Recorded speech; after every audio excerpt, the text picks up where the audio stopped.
Por favor, mi Salvador. Vamos a abrir tu palabra y necesitamos mucha ayuda, discernimiento. Este tema de los sellos es bien amplio, de muchas cosas, Señor. Te rogamos, por favor, tu bendición, tu ayuda.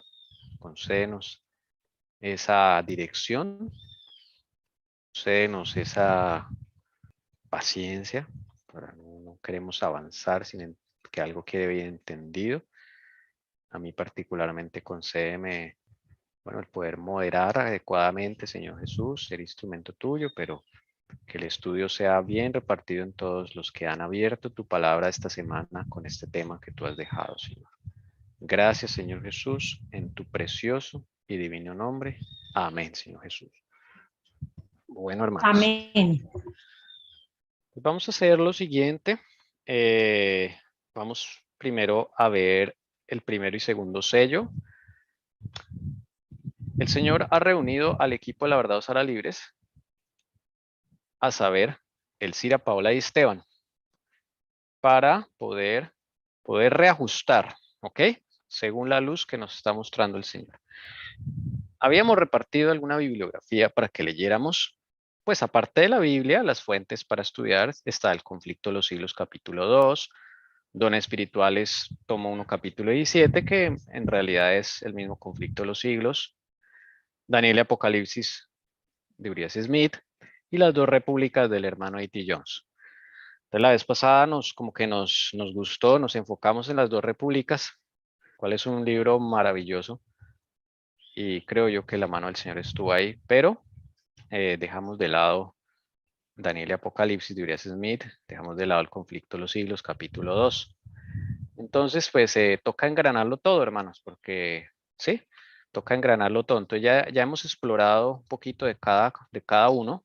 Entonces, pues como que el Señor nos sentó y nos hizo saber de que teníamos que engranar todo y sincronizar todo. Entonces vamos a mostrarles una diapositiva y vamos a ir explicando. Hemos puesto el primer sello y la primera iglesia y el segundo sello y la segunda iglesia en una misma diapositiva, ¿ok? Y ya vamos a pasar a explicar entonces los cambios que hubo, los ajustes, según la luz que el Señor nos ha dado, para que, por favor, pues ustedes observen, si tienen preguntas, pues la oportunidad. Y luego pasamos ya a, no sé si, yo creo que ya en la tarde pasamos a ver lo que cada uno estudió, los aportes, para empezar a movernos hacia el tercer sello. Entonces vamos a concentrarnos en dejar como bien, o lo mejor que se pueda, primer y segundo sello con primera y segunda iglesia, ¿no? Recuerde que por acá está. ¿Sí? Y vamos despacio entonces acá. Tenemos primer sello e iglesia de Éfeso del año 31 al año 100. Y en el lado derecho el segundo sello del año 100 al 313 y la iglesia de Esmirna. ¿Ok? Recordemos que ambas profecías van a describir diferentes tipos de eventos sobre la misma época, ¿no? Los sellos están enfocados a eventos externos y el mensaje a las iglesias está enfocado a eventos internos que afectan a la iglesia como tal y los sellos, eventos externos, cosas que circundan a la iglesia, que afectan a la iglesia. ¿Ok? Entonces, vamos a empezar acá con el primer sello, los ajustes. ¿Ok? Y otra cosa que el Señor nos ha dicho es que debemos enlazar ambos sellos. Y ahorita nuestra hermana Alcira nos va a mostrar algo importante. Debemos enlazarlos, no debemos tomarlos por separados. Es otra cosa que aprendimos con el Señor esta semana. Sí, porque hemos como hablado del primer sello, ya lo dejamos allá, luego el segundo, ya lo dejamos allá.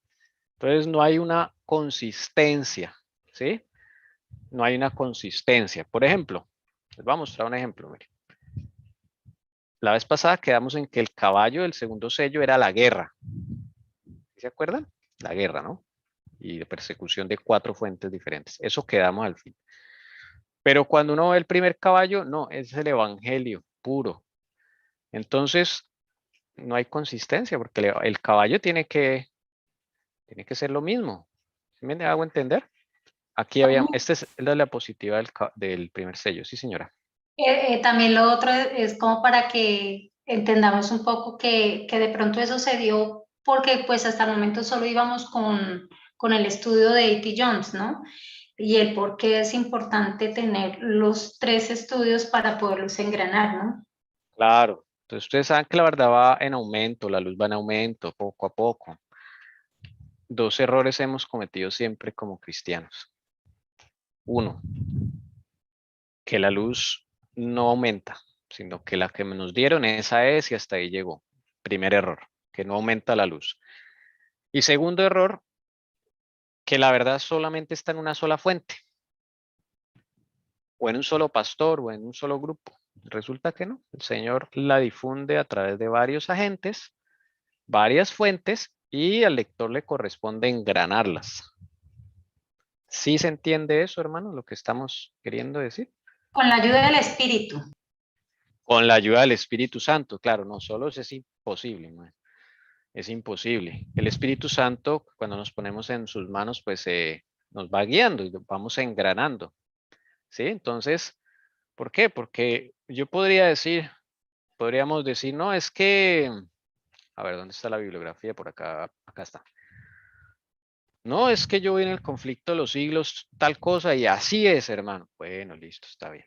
Y otro puede decir, no, es que yo vi el libro de los pioneros de Daniel y Apocalipsis, como me pasó a mí. Y decir, no, eso es la verdad, aquí está. No nos salgamos de ahí. O hace 8 días que, bueno, nos emocionamos un poco con el libro de las 2 repúblicas. No, es que esto es la verdad, aquí está. Resulta que cuando uno estudia con el Espíritu Santo va a encontrar que los 4 concuerdan perfectamente, solo que hacen parte de un gran rompecabezas, que es el segundo sello, para dar explicación a Apocalipsis 6, 3 al 4 y Apocalipsis 2, 8 al 11 con el mensaje de la iglesia de Esmirna. ¿Sí me entienden, hermanos? Entonces, nos entienden el punto, que usted no puede decir que, ay, es que el pastor tal, ese sí yo le creo. No, a cada uno Dios le dio un pedacito. Con la ayuda del Espíritu Santo nos toca unir los pedacitos. ¿Sí? Bueno, entonces, que no cometamos ese error. ¿Listo? Ahora sí vamos entonces, queridas hermanas, con la diapositiva. Entonces habíamos dicho acá hay un cambio. El jinete del caballo blanco, habíamos dicho que era nuestro Señor Jesús, ¿sí? Y a la conquista del Evangelio, ¿sí? Habíamos dicho eso. Hay un cambio, hay un cambio. El cambio es el siguiente, ¿sí? No es porque el Señor Jesús no esté ahí, ojo con eso, ¿no? Sino porque es lo que la Biblia quiere mostrarnos, quiere mostrar algo adicional. El jinete no es una persona, ¿sí? No es una persona que yo quiera ver ahí, ese jinete es tal, tal, tal, Constantino, Trajano, bueno, no es una persona, representa quién toma las riendas en ese momento de la historia del mundo, de la historia de, podemos decir, quién afecta el evangelio, quién toma las riendas y afecta el evangelio, ¿sí? Ese es como lo que quiere el Señor darnos a conocer con esto de los sellos, con el jinete. Entonces, no es una persona, representa algo más profundo, más amplio, ¿sí? Recuerden que esto es un simbolismo, no es, a veces caemos mucho en la literalidad. Entonces, el jinete es a quién se le entregaron las riendas en ese momento de la historia. ¿Cuál es ese nuevo imperio, digamos, que surge? Pues el jinete son los cristianos, porque a ellos se les entrega esa era del mundo.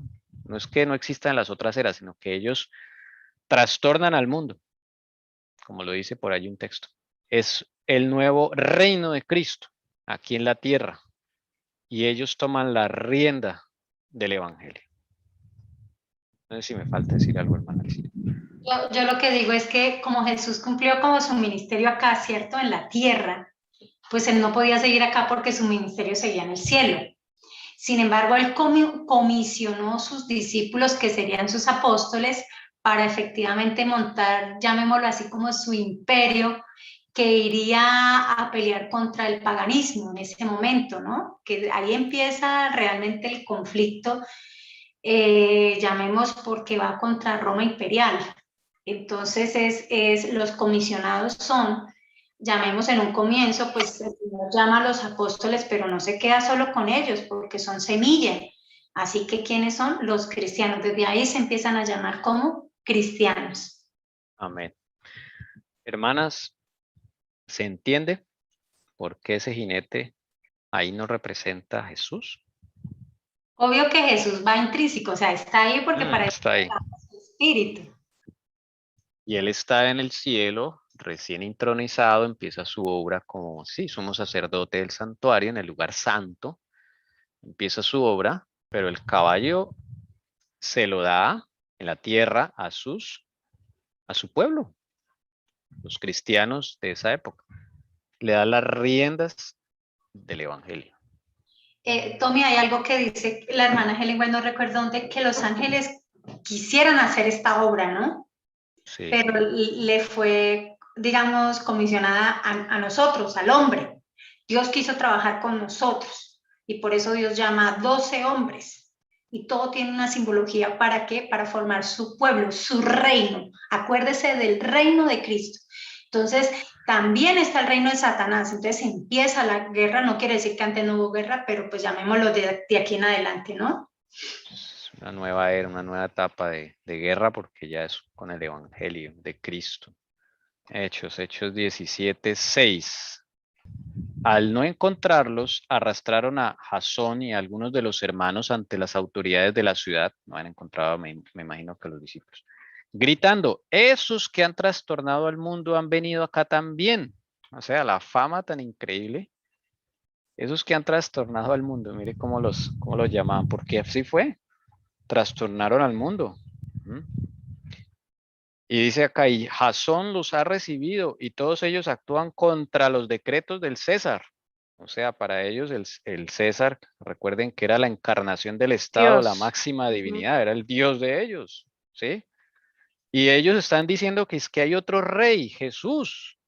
Y pues ellos no coincidían, imagínense otro rey, ¿no? Si la máxima autoridad y la encarnación del Estado, el Dios Estado Roma, era el César, el emperador.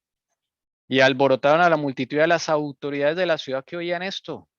Pero después de recibir una fianza de Jasón y de los otros, los soltaron. Hermanos, trastornaron al mundo. El asunto es que acá hay un trastorno al mundo, al imperio romano. Se ve amenazado el imperio romano, mire, los decretos del César. Pero es el mismo pueblo que está hablando. A el César todavía ni, o sea, para ellos los cristianos no eran nada. En ese momento no era algo importante para ellos. Pero el pueblo sí se empezó a alertar, miren.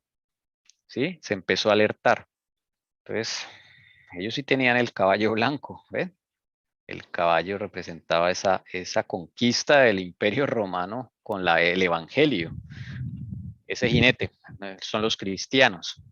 Ahí Sí, podríamos decir que en esa, digamos, en ese tiempo, este imperio cristiano, llamémoslo así, el reino de Cristo estaba reinando y se estaba cumpliendo, pues lo que decía en ese sello, ¿no? Porque salió venciendo para vencer. Entonces aquí, estaban cumpliendo, llamemos, la misión que el Señor les había dado. Y hasta el momento iban, pero volando, llamémoslo así, y estaban consternando de tal manera que ahorita vamos a leer algo del conflicto de los siglos, que sucede algo extraño terminando en ese periodo, y es que ya el jinete cambia y el color del caballo cambia, ¿no? Entonces ahí es donde vamos a mirar ese tiempo de transición, qué sucedió, porque siempre hay que mirar qué sucede en ese tiempo de transición para entrar al siguiente sello. así es. Bueno, vamos al caballito. El caballo se va a repetir en 4 sellos, entonces por eso tenemos que mirarlo ya enlazado con el segundo. No podemos decir que en el segundo representa una cosa y en el primero otra. Entonces ahí es donde empezamos pues a preguntarle al Señor. Bueno, ¿qué es el caballo? El evangelio. Ese es un aporte que, digamos, recibieron una luz que recibió los pioneros adventistas. Esa interpretación de que el caballo era el evangelio. Alguno dirá, pero si eso no es evento externo, es que el evangelio yo lo pongo no como evento externo ni interno, porque el evangelio viene del cielo, empezando por ahí. El evangelio es el centro de todo y la guerra es contra el evangelio. Entonces, aquí vamos a ver eventos externos que van a afectar aceptar el evangelio, ¿m? Pero el caballo va a representar el evangelio y el blanco, pues la pureza de ese evangelio, de ese primer siglo de la era apostólica. Por eso acá pusimos el evangelio puro que conquista el mundo. El caballo es el evangelio y el blanco es la pureza de ese evangelio en esa primera etapa del cristianismo. Ahora, otra decisión que fue muy buena que el Señor nos puso es que no debíamos separar el color del caballo, porque el color estaba intrínsecamente ligado al caballo, ¿sí? Entonces ahí de pronto lo desligamos, algo que no debería haber desligado, ¿sí? El caballo blanco es un adjetivo del caballo, una descripción del estado de ese caballo, entonces no Una debemos. característica. Sí, es como si acá hubiéramos colocado, salió venciendo, y ponemos aparte y para vencer. Bueno, sí, es una frase que está ligada, está unida, es una sola idea, es un solo concepto, ¿sí? O acá la gran espada, poner la gran y después espada, no porque la gran es el adjetivo, lo que está calificando a la espada, le está dando la descripción de cómo es esa espada. Lo mismo con el caballo, no podemos poner blanco por un lado y caballo por el otro, no, toca ligarlos. Es un solo objeto, entonces ahí ya nos queda como más consecuente. Ahí entonces tenemos corona, triunfo sobre el paganismo, y desde luego pues también puede representar esa entronización de Cristo, ¿no?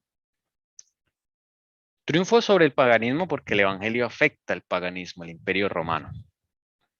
Dice el conflicto de los siglos ahí que muchos abandonaban el paganismo. No sé si, a ver, encuentro esa cita. Ahí en el capítulo 2 está, ¿no?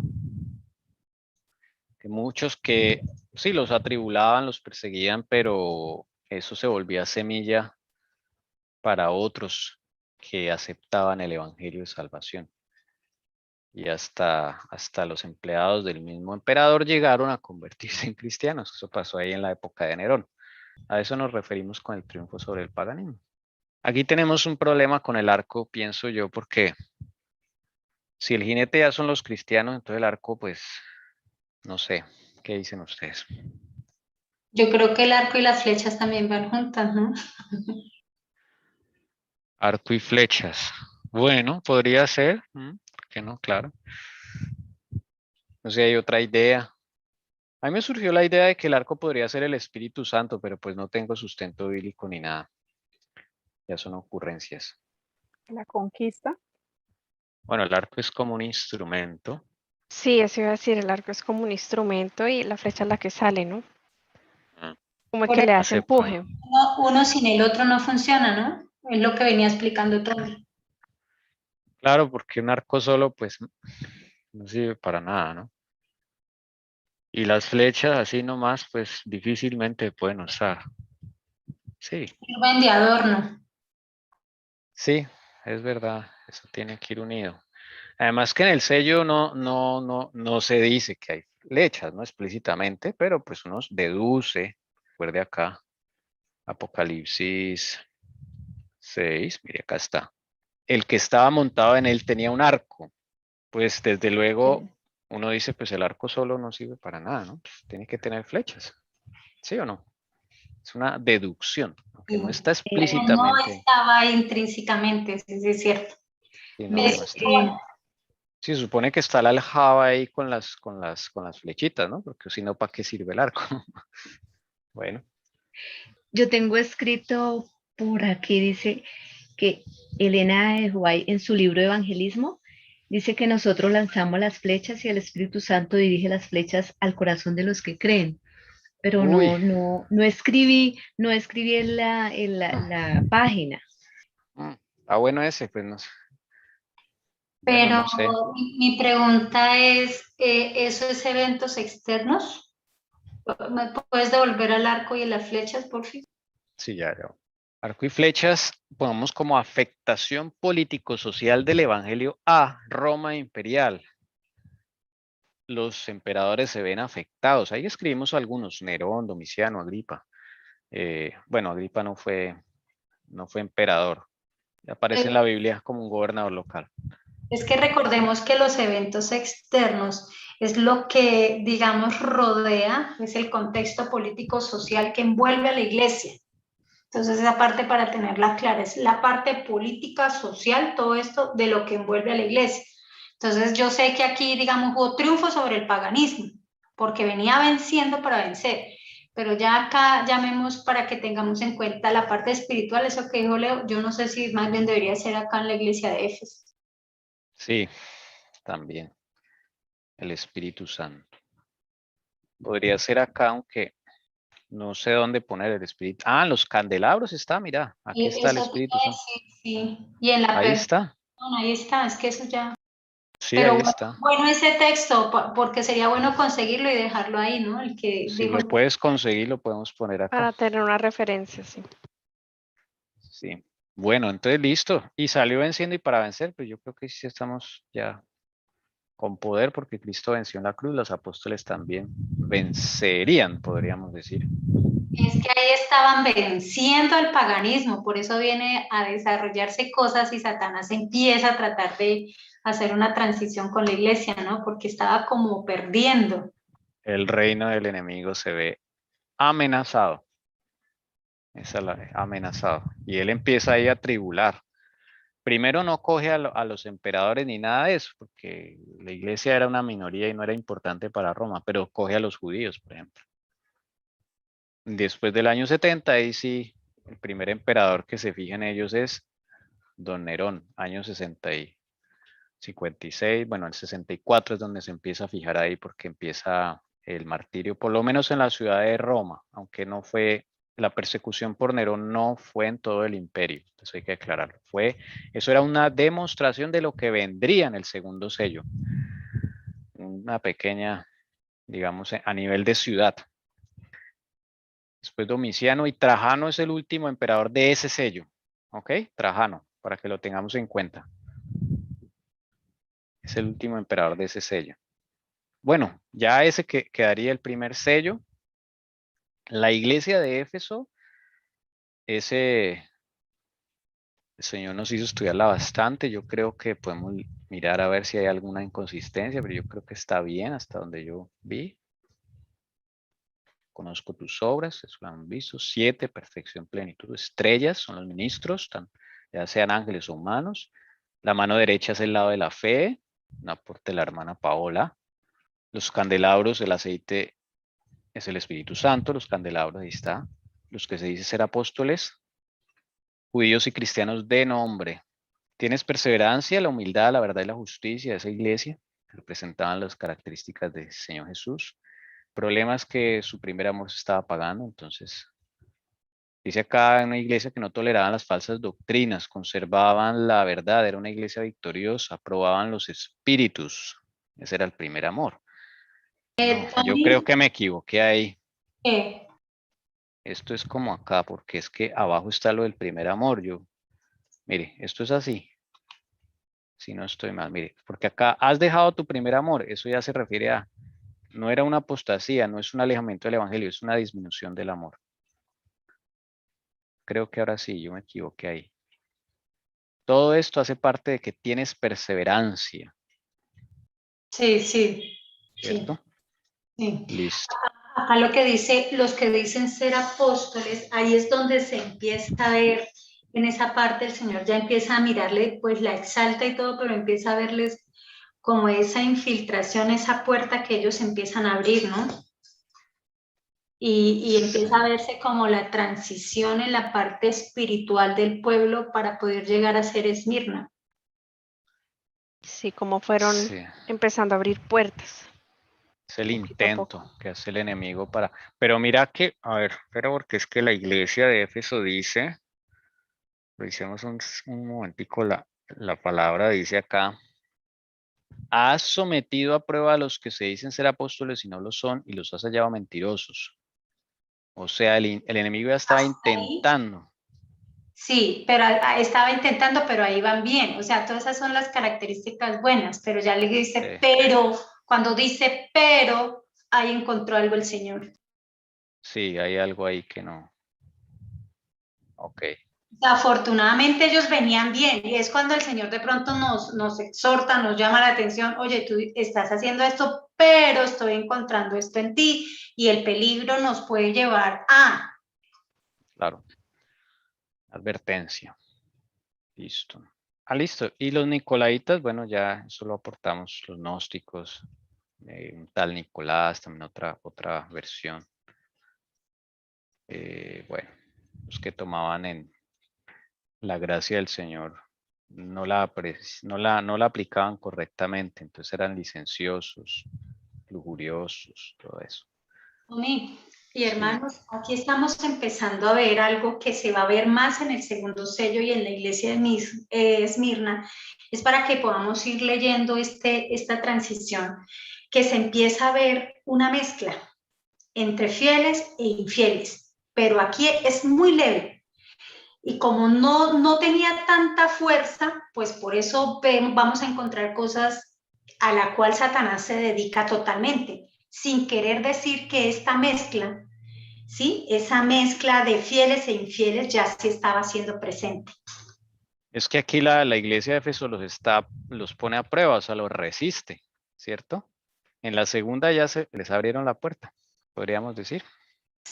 Sí, pero si te acuerdas, creo que Pablo también dice que él ya estaba empezando, acuérdate lo que leíamos, que Pablo y todos ellos estaban preocupados porque estaban empezando a llegar doctrinas como extrañas. Entonces sí, Sí, ahí estaban empezando, como tú dices, a abrir la puerta. Y en la segunda empieza ya a verse como más la mezcla, ¿no? Y así va Satanás trabajando. Fíjese Poco con, a poco. sí señora, Balaán y Balac no los podían tocar al pueblo hasta que, ¿qué? Vamos a mirar qué sucedió porque esa historia vuelve a repetirse. sí.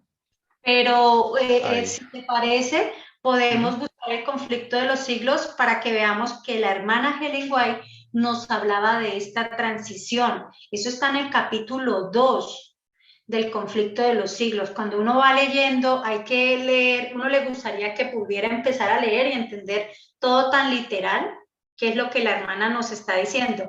Pero aquí vamos a ver cómo nos empieza a hablar de esta transición y cómo tenemos que aprender a leer estos sellos, porque a veces decimos, no, eso quedó atrás y ahorita empezamos el segundo sello. No, esto es como dijo Jesse, paso a paso, iba poco a poco.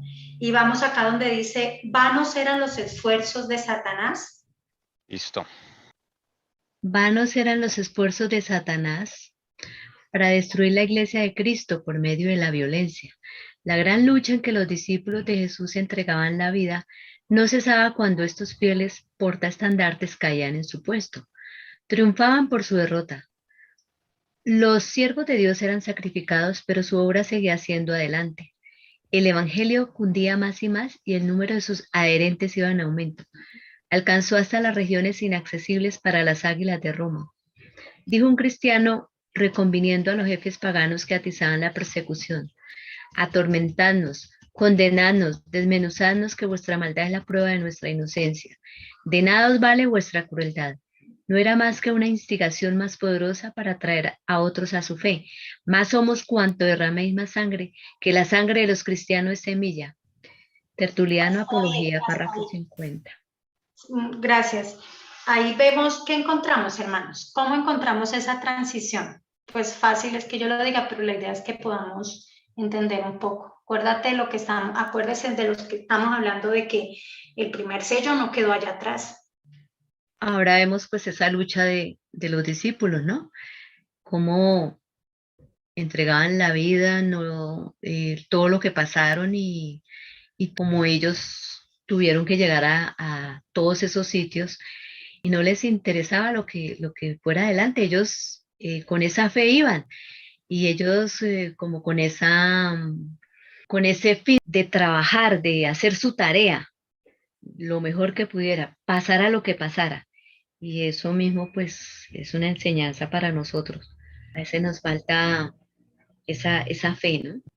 Nos parece que ya nos van a mirar mal, nos van a reprender. No, tenemos que estar firmes.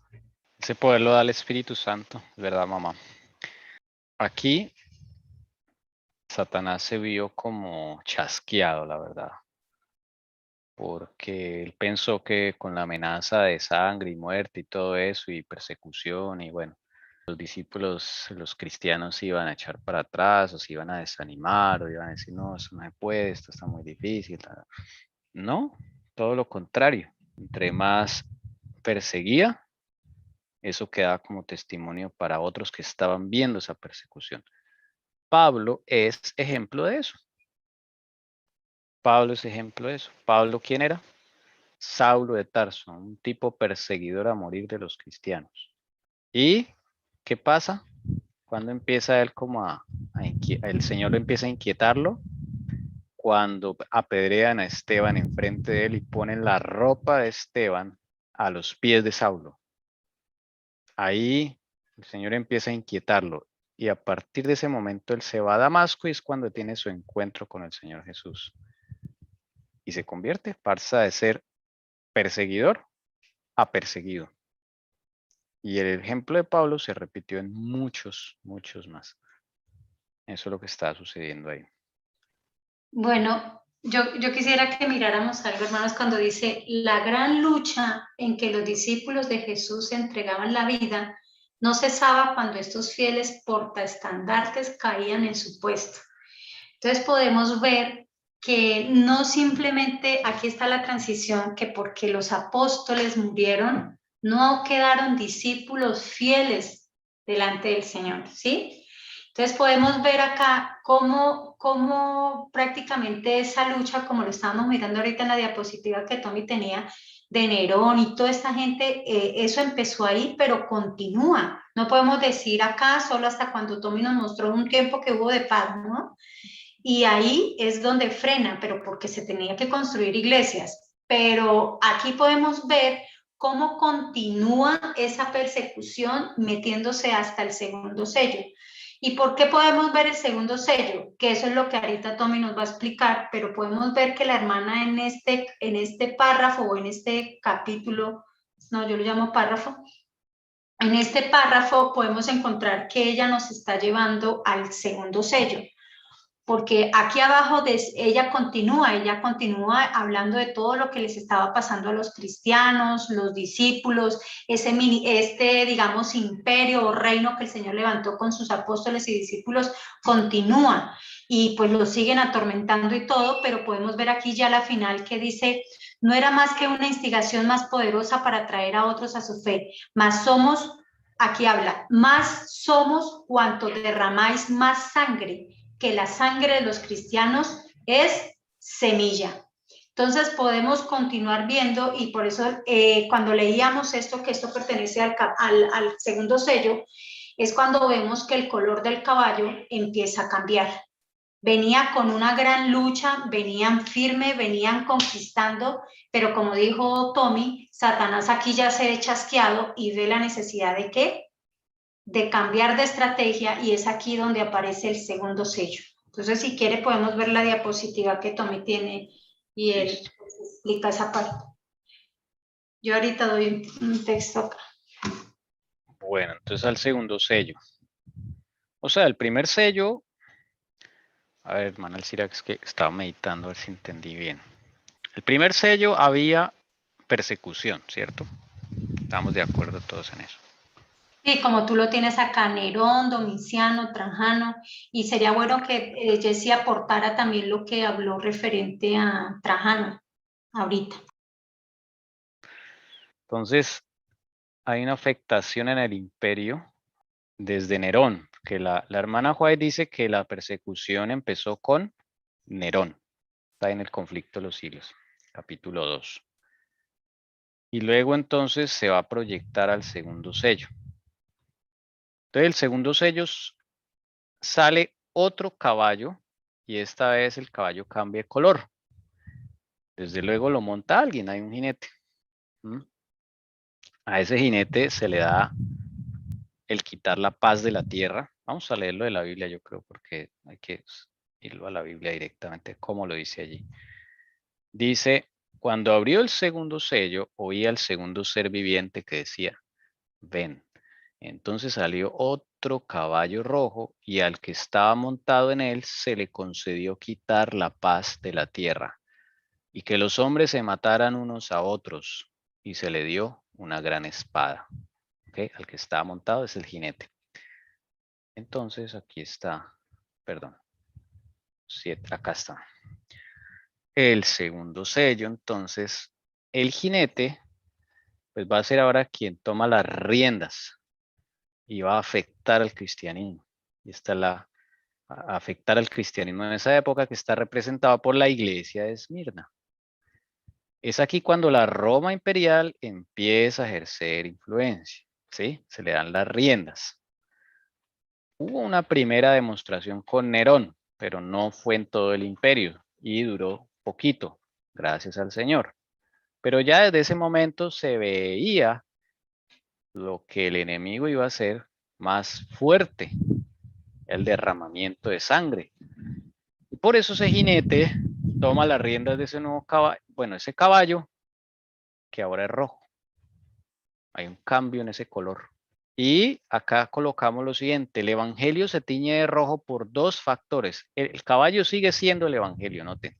Tanto en el primero como en el segundo es el evangelio. Pero acá dice se tiñe de rojo por 2 factores.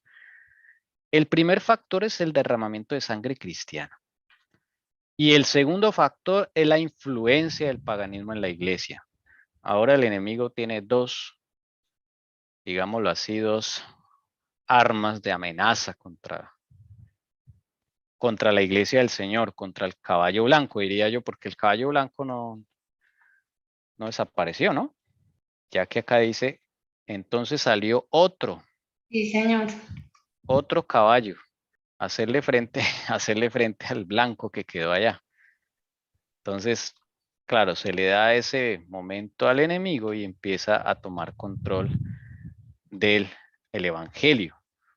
Se tiñe de rojo por eso. Y Domingo, sí, el caballo, o sea que es el evangelio, no desapareció y no ha desaparecido porque es el evangelio. Problema es los matices que viene adquiriendo el evangelio, ¿no? O sea, en este caso los colores. sí, sí, yo lo hace mejor. Me acuerdo que hablábamos con mi esposa, sería como ahora que el evangelio es diferente dependiendo del grupo religioso, digamos, ¿sí? El evangelio es uno solo, pero ahí se han metido errores y ya de tiempo se Lo, meten. lo podemos dar un ejemplo porque, o sea, si se aplica lo que tú dices, las diferentes religiones, como el evangelio, ¿no? Los que creen en Cristo. Pero en nuestra misma iglesia, y cada uno lo puede ver reflejado en su denominación, pero hablemos de la de nosotros. ¿Cómo empezó, no? Cómo esa pureza que le da el Señor, cómo la levanta el Señor y cómo se va a ir degradando poco a poco, cómo va cambiando ese matiz. Entonces lo podemos ver ahí, eso es un claro ejemplo de cómo nosotros mismos hemos estudiado y hemos visto el cambio que ha tenido, incluso desde que, bueno, el cambio es desde hace muchos años, desde el comienzo, pero desde que nosotros estamos en la iglesia, cómo ha sido ese cambio y cómo las doctrinas y cómo ha cambiado de color. ¿Verdad? Entonces, es un- O sea, Una, podríamos preguntar qué es lo que produce el cambio del color del caballo o también podríamos decir qué es lo que produce esta crisis, porque eso es una crisis. ¿será que estos de Éfeso, algunos dejaron su primer amor y por eso hay esa afectación? Bueno, es una pregunta, no estoy afirmando. Yo estoy de acuerdo porque es que el Señor no hace la pregunta, pero tengo algo contra ti. Has dejado, o sea, el Señor lo asevera, no es que lo pregunte, tu primer amor. Que no todos porque quedaron semilla, porque si no hubiese semilla, no habría persecución, como dice la hermana Helen White. Sí, Sí, esa parte porque dice, cuando dice tienes perseverancia, que ellos mismos se escudriñaban seguido, probaban los espíritus y cuando se dice que has dejado tu primer amor, es precisamente eso, cómo se empieza a alejar y cómo dejan de practicar eso en su vida y entregar el yo y de probar los espíritus y cómo van dejando eso a un lado. Entonces, pues ahí es cuando vienen los cambios. Y fíjese que el Señor los lleva a que se arrepientan, que miren de dónde han caído. Es porque ya había, no todos, Por eso era lo que le decía, que aquí empieza a acomodarse un tiz muy suave de la mezcla entre los fieles y los infieles. Recordemos que a veces creemos que Satanás solamente tiene como un as bajo la manga, llamémoslo así, pero él tiene dos métodos. Si no le funciona uno, le funciona el otro. Y siempre ha trabajado así. Persigue, acaba, mata. Acuérdese que él no viene sino para destruir, para matar. Y si no, él infiltra. Interesante. Bueno, aquí está entonces los dos armas del enemigo, mira. Uno, derramamiento de sangre, y dos, la influencia del paganismo en la iglesia. Ahí está. Lo que no puede lograr por la violencia, lo logra metiéndose a la iglesia. Digámoslo así, sí, no hubo resistencia a esa influencia y dice el conflicto de los siglos que algunos empezaron a hacer concesiones para que los paganos entraran. Y esas concesiones costaron caro, lo mismo que nos ha pasado como iglesia adventista, hacer concesiones para que entre más gente y se bautice, ¿no? Bueno. Tommy, quisiera leer algo que había encontrado de un estudio referente a los sellos. El Señor me hizo leer y me llamó la atención. Y es lo que he venido pues como hablando. Y dice que la mezcla para esta iglesia, para este sello, o sea, todo lo que identifica, pero aquí me enfoco más como a la iglesia, o sea que el sello, pero esto tiene consecuencias ya que tú escribes ahí ¿cómo es que se llama? La influencia del paganismo en la iglesia, ¿no? Entonces, empieza aquí a haber una gran mezcla de fieles e infieles. Esta es como la característica que representa este segundo sello. Y al haber esta mezcla, que es lo que Satanás hace, siempre es mezclarnos, porque si vemos la historia de Balán y Balac, triunfó fue cuando logró, ¿qué? Mezclarlos, ¿no? Mientras eso no sucedía, el pueblo todavía seguía recibiendo la protección, mejor dicho, todo del Señor. Entonces, prácticamente al haber esto que caracteriza a la iglesia, que es la mezcla entre los fieles y los infieles, pues es lo que produce una gran crisis interna. ¿Sí? Y que hace, acuérdese que Jesús decía que una casa dividida, pues es cuando prácticamente queda débil, ¿no? Es como Satanás trabaja. Entonces, al dividirla es mezclar. Y luego tiene una parte que quiero leerla, dice, después de la era apostólica y antes que se produjera, ojo esta frase, la estructuración de la apostasía, surgen elementos extraños que están incorporándose a la iglesia para alterar su identidad y su relación interna con Dios, y ya no es la misma. De esta manera, tanto interno como en la iglesia, viene a no haber paz, pero como viene derramamiento de sangre, que es lo que nos muestra la gran espada, pues no hay paz tampoco, porque hay persecución. Recuerde que se nos han dicho que los que más nos van a perseguir son los que están adentro, no los que están por fuera. Nuestra misma familia. Y en la iglesia misma. Nuestros mismos hermanos, entre comillas. Bueno, al final es como que hubiese el cristianismo dos grupos, uno de blanco y uno de rojo. El blanco, los convertidos genuinamente, y los de rojo, los no convertidos. Eso sería en eventos internos, y en eventos externos esos dos grupos serían los que persiguen, porque por eso la gran espada, y los mártires, ¿no? Increíble. Claro, así es. Bueno, hermanos, interesante. Y también esto es ahí como vemos que Satanás trabaja con ambos grupos, ¿no? Obviamente al que más lidera es a los malos, por decirlo acá, es Roma, ¿no?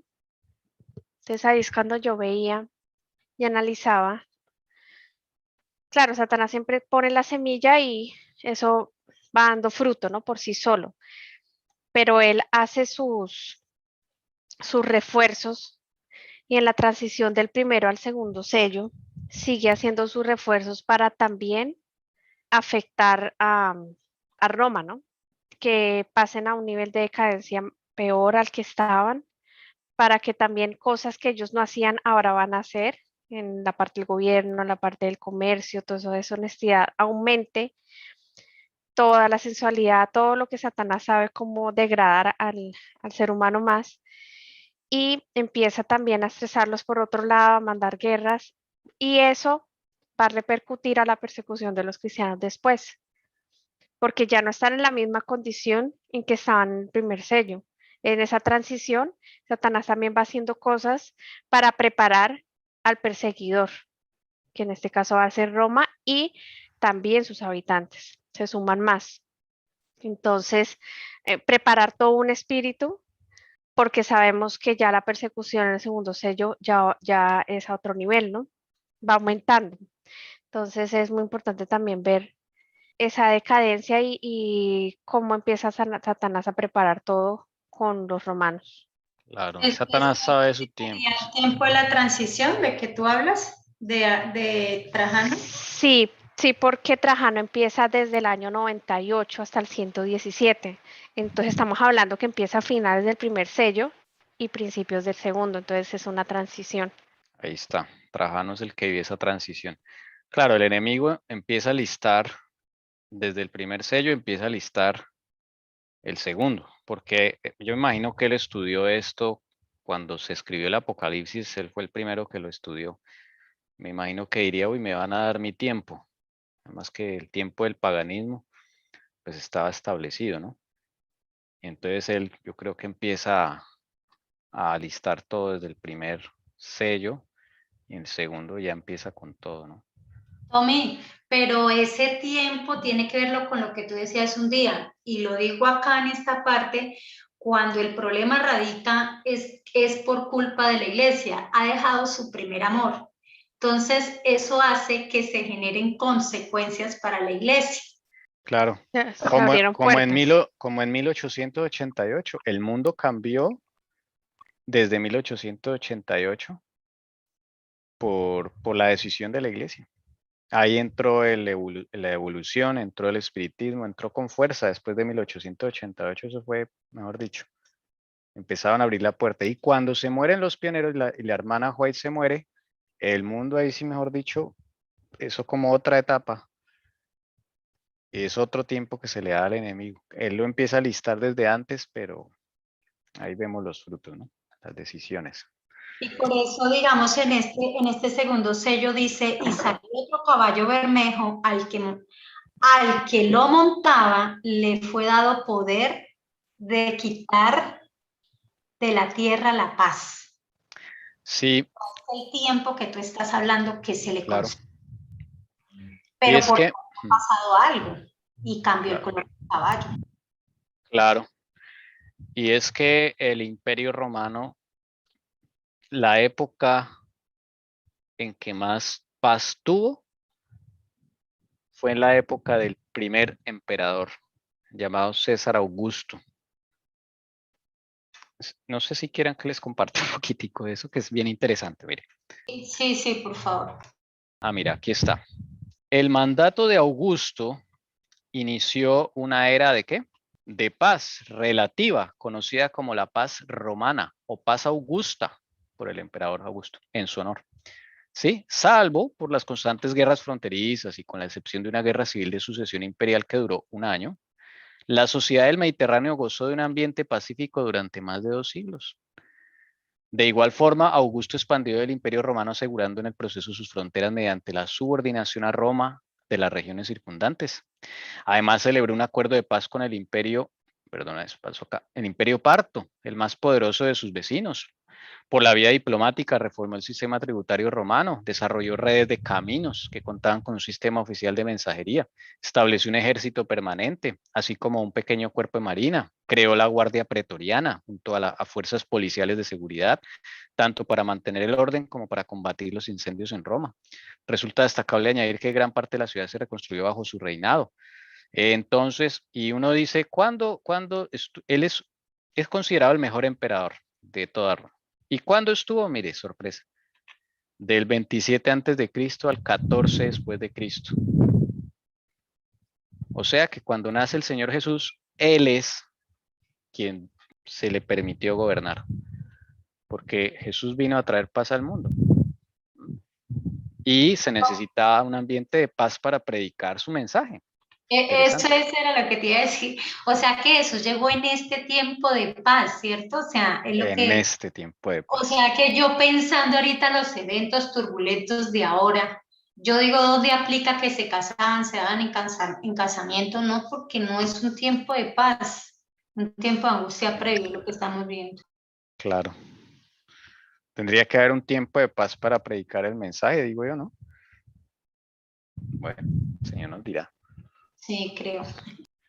Pero interesante esto. Mire, el mejor emperador romano, el más cuerdo, el único que murió de viejo, uno de los que más duró como edad humana y los que más duró en el trono, duró más de 40 años. Este creo que es el que más duró. Y se conoce como el periodo de la paz romana, es el momento de gran esplendor del imperio romano, porque iba a llegar el redentor del mundo.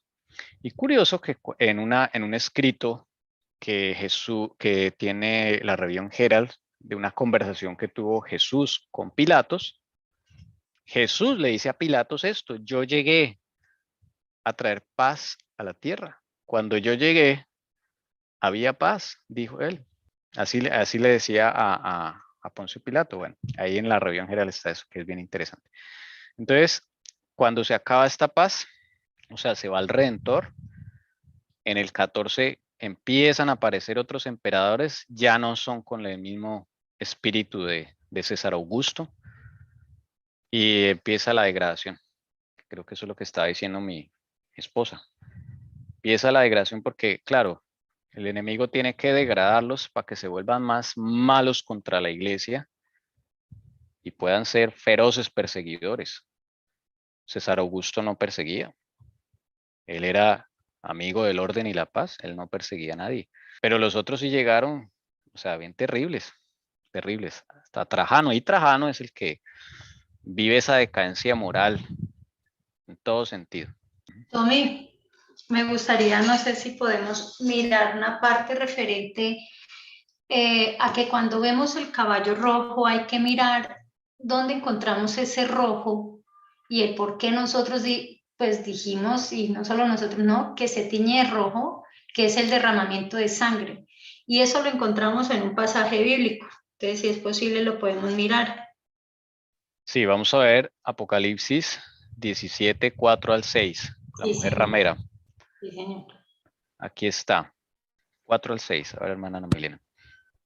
La mujer estaba vestida de púrpura y escarlata y adornada con oro, piedras preciosas y perlas, y tenía en la mano una copa de oro llena de abominaciones y de las inmundicias de su inmoralidad. Y sobre su frente había un escrito, un misterio: Babilonia la Grande, la madre de las rameras y de las abominaciones de la tierra. Y vi a la mujer ebria de la sangre de los santos y de la sangre de los testigos de Jesús, y al verla me asombré grandemente. Aquí vemos dos palabras. Púrpura era lo que usaban los reyes, ¿cierto? Y o sea, aquí vemos un poder político también. Y el escarlata, pues al mismo es el rojo, que era la sangre del pueblo de Dios. Curiosamente, acuérdese que todo, cuando encontramos vientos, los números, o sea, toda esa simbología tiene un significado. Y vemos que primero el Señor antes nos habla de ese color rojo y luego vuelve y nos habla. Y curiosamente, cuando uno va estudiando los sellos, uno ve esa muerte de esos mártires en dos etapas en esta parte de la historia, ¿no? El escarlata es símbolo de sacrificio, de derramamiento de sangre. Y al Señor Jesús, ¿qué le pusieron antes de ser crucificado? Un manto escarlata, dice la Biblia. Entonces ahí hay otra referencia. Y lo otro que quería era ver que la hermana misma, la hermana Helen White, también lo habla en el conflicto de los siglos. Y es por eso, para que cuando leamos ese capítulo 2 podamos entender que la hermana nos está hablando de los sellos y la iglesia de Esmirna. Entonces, si quieres, por favor, el conflicto de los siglos, dice: los poderes de la tierra La historia de la iglesia primitiva atestigua que se cumplieron las palabras del Salvador. Los poderes de la tierra y del infierno se coligaron para atacar a Cristo en la persona de sus discípulos. El paganismo previó que de triunfar el Evangelio, sus templos y sus altares serían derribados y reunió sus fuerzas para destruir el cristianismo. Encendióse el fuego de la persecución. Los cristianos fueron despojados de sus posesiones y expulsados de sus hogares. Todos ellos sufrieron gran combate de aflicciones. Experimentaron vituperios y azotes, y además de esto, prisiones y cárceles. Hebreos 10:32, 11:36. Muchos sellaron su testimonio con su sangre, nobles, esclavos, ricos y pobres, sabios e ignorantes. Todos eran muertos sin misericordia. Muchos sellaron su testimonio con su sangre. Interesante. Pero si Esa ves frase. la transición, la historia de la iglesia primitiva, o sea, cómo la hermana, o sea, uno va leyendo y cómo van tan ligados, ¿no? Porque como decía Tommy, ese evangelio puro no había quedado allá, o sea, todavía había semilla aquí en este lado. El caballito blanco está ahí, no crean que se quedó. El caballito blanco está. Sigue. Y ese es el que amenaza al paganismo, mire. El paganismo dijo, o sea, si triunfa el evangelio, nos van a derribar los templos, los altares, o sea, se va a acabar este sistema religioso. Ahí está. Y reunió sus fuerzas para destruir el cristianismo. Ahí se enciende el fuego de la persecución. Se vieron amenazados por esa pureza, esa mansedumbre. Es Eso es una algo amenaza. que me lleva a acordar eso que tú estás diciendo. Lo llevo también a mi vida y al cristianismo en todas las edades y en cada persona, como uno siempre a veces lo ve como una amenaza cuando se ve amenazado o atacado por algo que Jesús quiere derribar, un pecado, algo que quiere derribar de nuestra vida. Y están las dos opciones.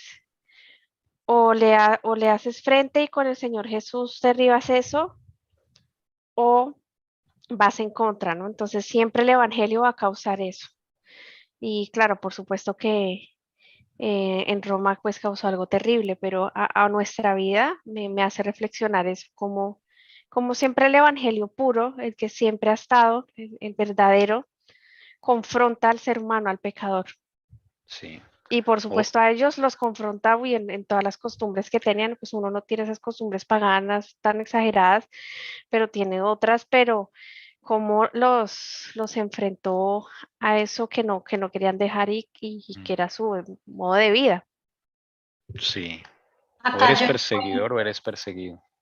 Sí, acá yo sí, hermano. encuentro, pues, digamos, la parte de lo que tenías ahí, Tommy, del caballo rojo, tanto en la Biblia como en espíritu de profecía, cómo tenemos, llamemos, fuentes que nos confirma lo de esta persecución y el color rojo, que es la parte de la sangre. Pero también hay otra parte que sería bueno que Tommy la mostrara, que es la de cuando entra la mezcla, ¿no? Entre los fieles e infieles, ¿qué sucede ahí? Y eso lo tiene Urias Smith, y también lo podemos mirar con el conflicto de los siglos, del por qué tenemos estos dos puntos. Claro.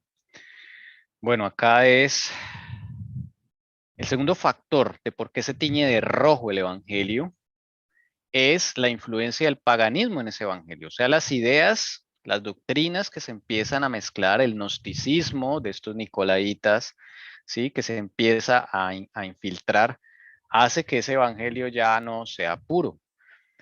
Entonces acá quedan los dos caballos, quedan los que se mantienen firmes, mejor dicho, ¿con qué caballo te quedas? ¿Sí? Los Todos, fieles. claro, todos tuvieron que hacer esa decisión. Porque acá el evangelio se empezó a manchar con ideas extrañas, temas que no se deben estudiar, que el Señor no autorizó, que no reveló. Empiezan a meterse ahí, como lo leímos Elementos hace. extraños. Eso, elementos extraños, fuego extraño. Entonces, pues se tuvo que hacer una decisión, cada uno enfrentó esa prueba. ¿Quiénes se quedan con el caballo blanco? Ahí está, ellos se volverían perseguidos. ¿Quiénes se quedan con el caballo rojo? Ellos se volverían perseguidores. Eso es lo que sucedió ahí.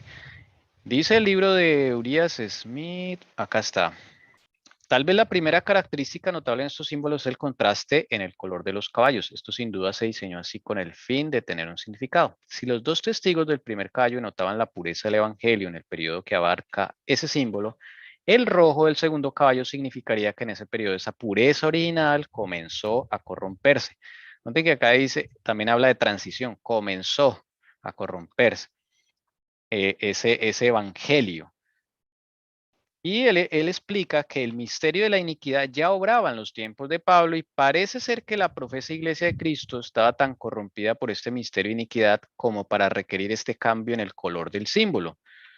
Los errores comenzaron a surgir. Ahí está. Número 1. Número 2. La mundanalidad entró. Y número 3, ya el final del sello, es el poder eclesiástico buscó la alianza con lo secular. Problemas y conmociones fueron el resultado y el espíritu de este periodo, dice, tal vez alcanzó su clímax al llegar a los días de Constantino, primer así llamado emperador cristiano, cuya conversión al cristianismo es datada en el año 323. O sea que el evangelio en sí mismo sufrió también un cambio de color por esas ideas extrañas que empezaron a infiltrarse. También lo vemos en el conflicto de los siglos, en la página acá 46 en mi edición o 40 en la edición que algunos tienen por allí. Aquí está.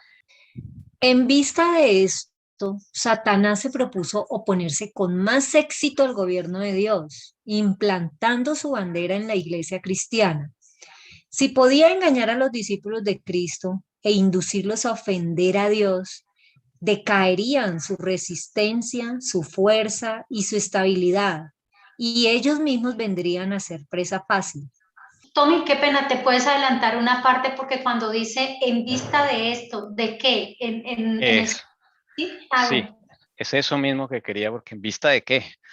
Entonces, en vista de esto de arriba, hermana Lucy, qué pena, para poder entender en vista de qué.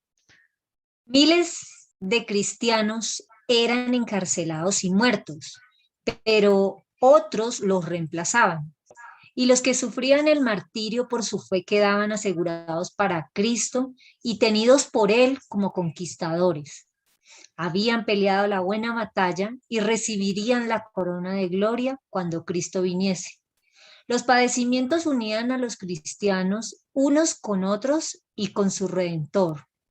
El ejemplo que daban en vida y su testimonio al morir eran una constante atestación de la verdad, y donde menos esperaba, los súbditos de Satanás abandonaban su servicio y se alistaban bajo el estandarte de Cristo. En vista de esto, Satanás se propuso oponerse con más éxito al gobierno de Dios, implantando su bandera en la iglesia cristiana. Si podía engañar a los discípulos de Cristo e inducirlos a ofender a Dios, decaería su resistencia, su fuerza y su estabilidad, y ellos mismos vendrían a ser presa fácil. En la estrategia del enemigo, ahí están las dos armas. Uno pudo con la violencia, entonces ahora coge la otra arma. Mete su bandera en la iglesia cristiana. Se mete así a hurtadillas, disimuladamente. Lo mismo nos ha pasado como adventistas y lo mismo nos pasa como individuos. Porque él dice que, y esto es verdad, ¿no?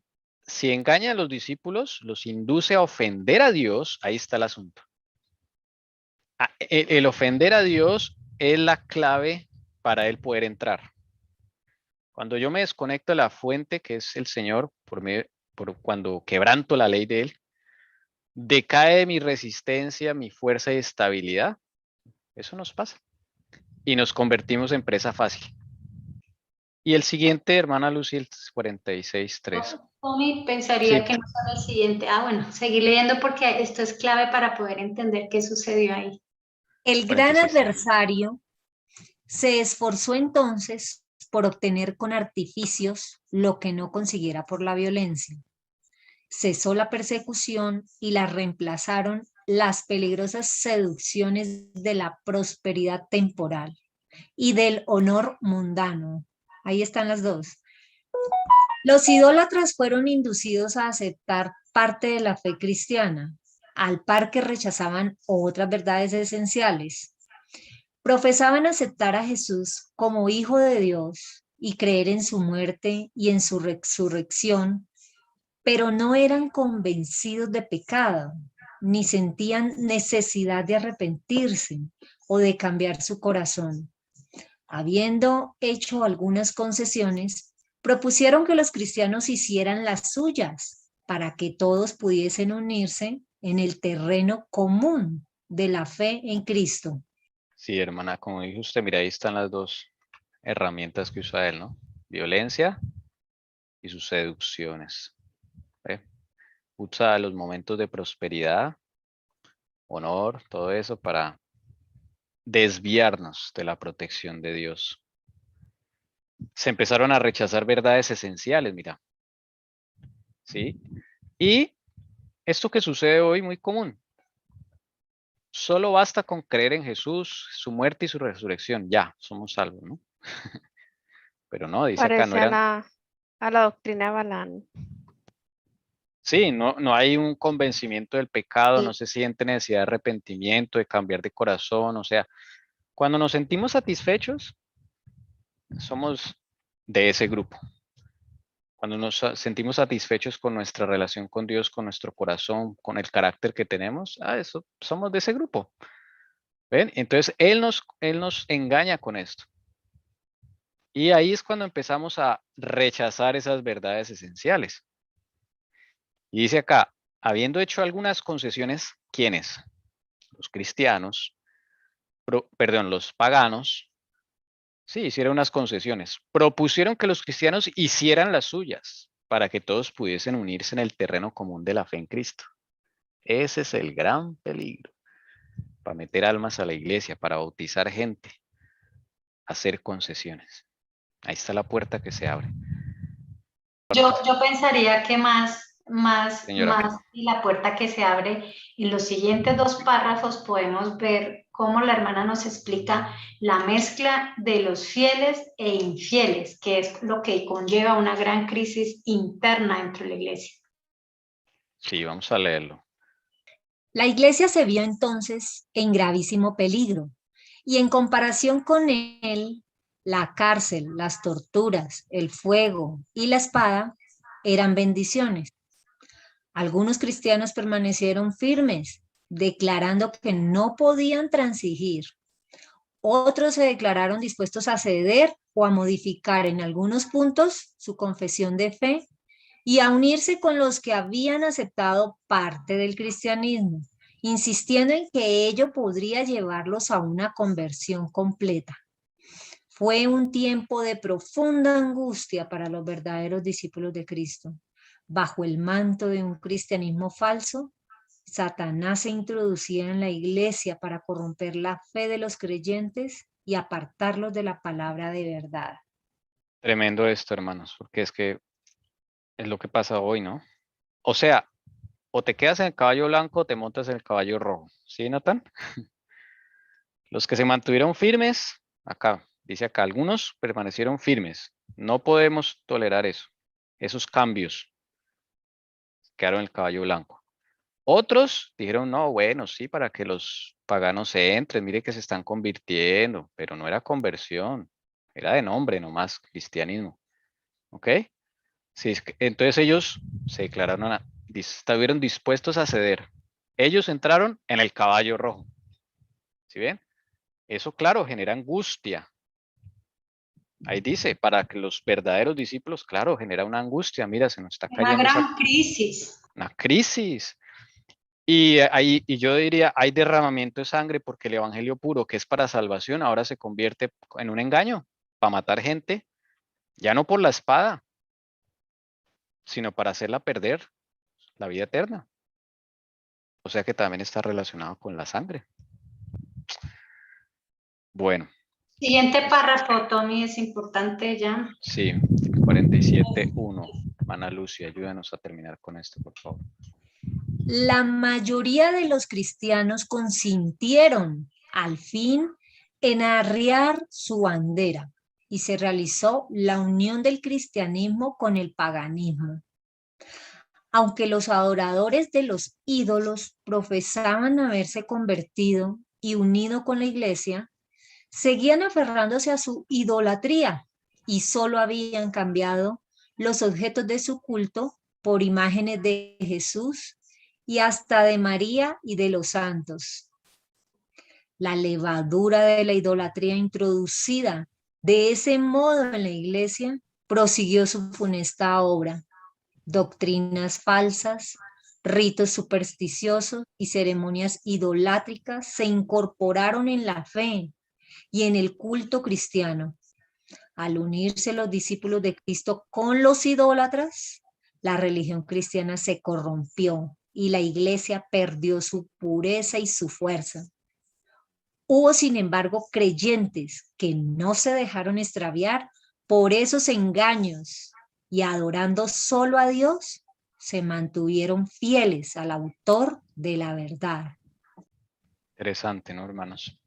Y para no dejarlo cortado, aquí en el siguiente párrafo, Tommy, para que puedas ahorita mirar los dos tipos de personas o clases o grupos que habla la hermana Helen White, que es lo que hemos estado hablando ahorita. Sí. Sí, me llama la atención es que la mayoría fue los que Y me consintieron. llama la atención a mí de que ellos introducían esos objetos de cultos, ¿sí?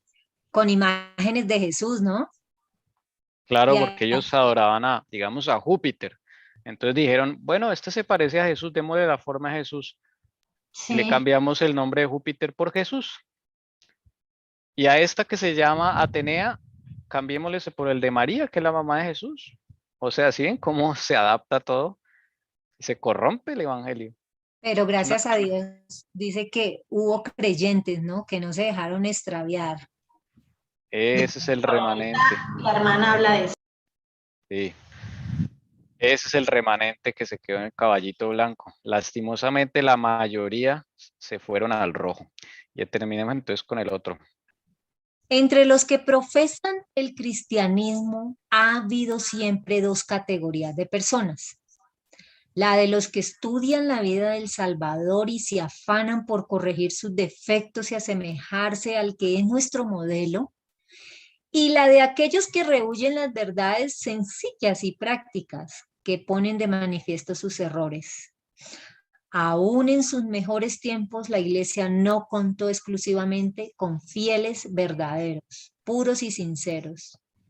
Nuestro Salvador enseñó que no se debe recibir en la iglesia a los que pecan voluntariamente.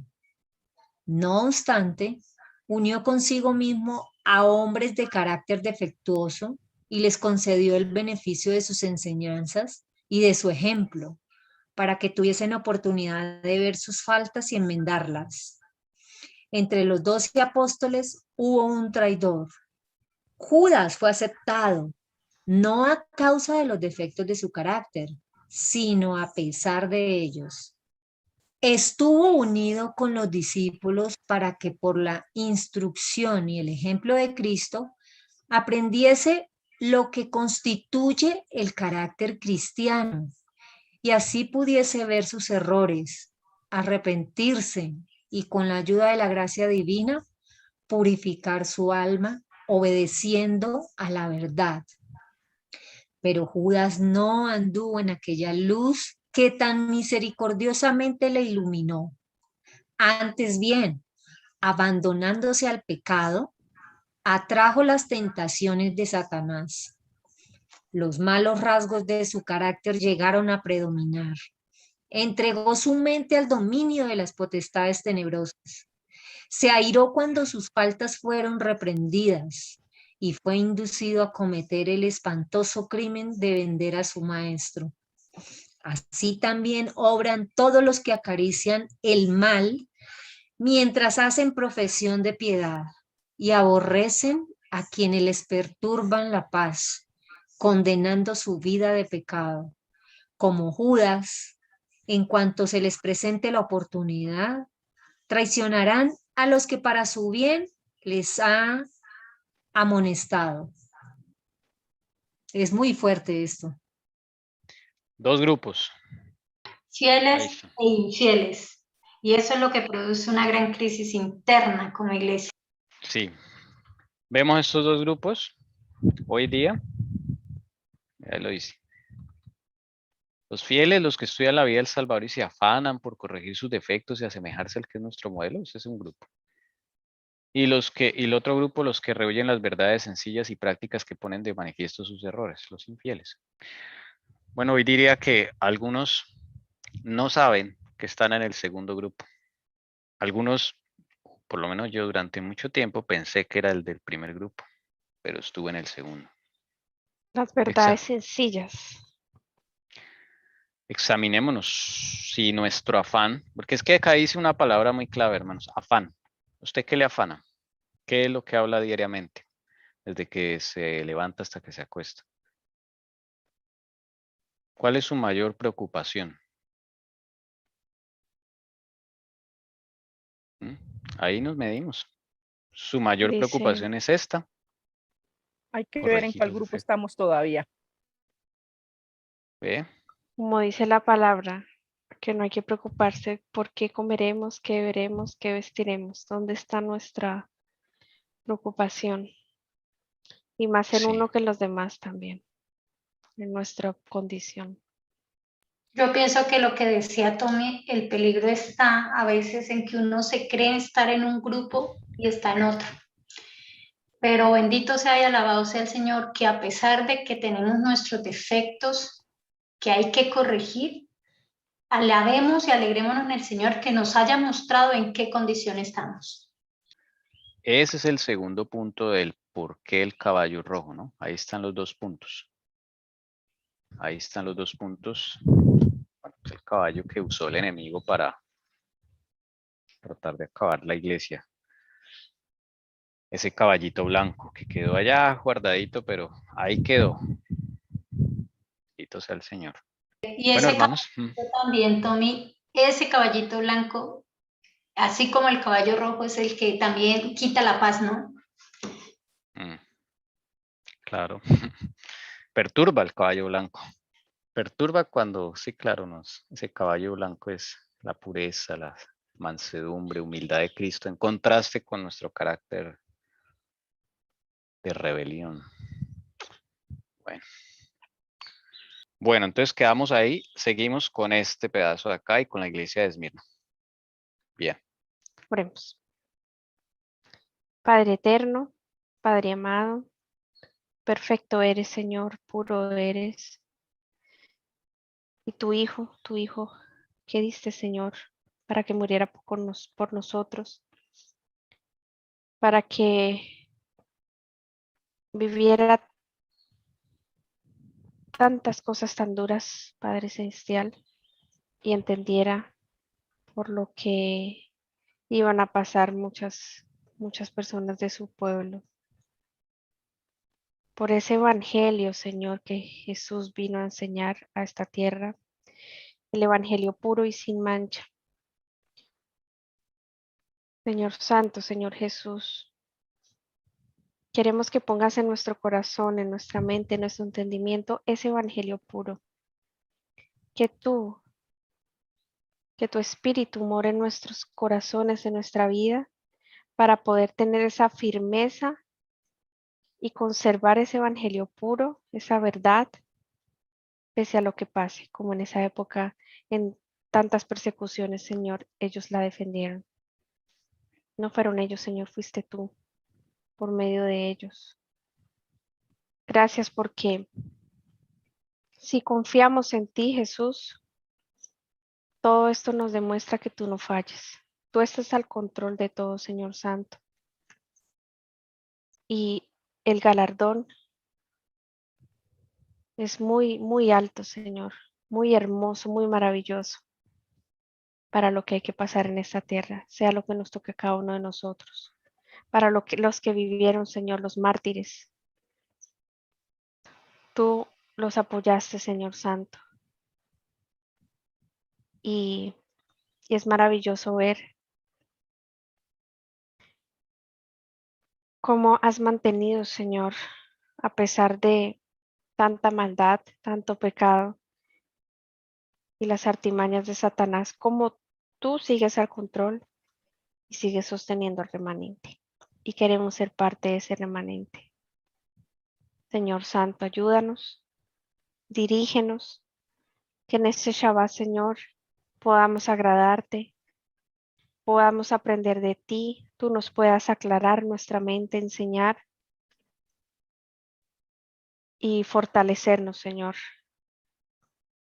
Limpiarnos y conservar esa verdad, ser victorioso, ser una iglesia victoriosa. Y que sepamos, Señor, probar todo, como un escrito está. Y probar cada cosa, Señor, que quizás vaya a ser una artimaña de Satanás, pero que tú, si nosotros nos apegamos a ti, tú nos los mostrarás.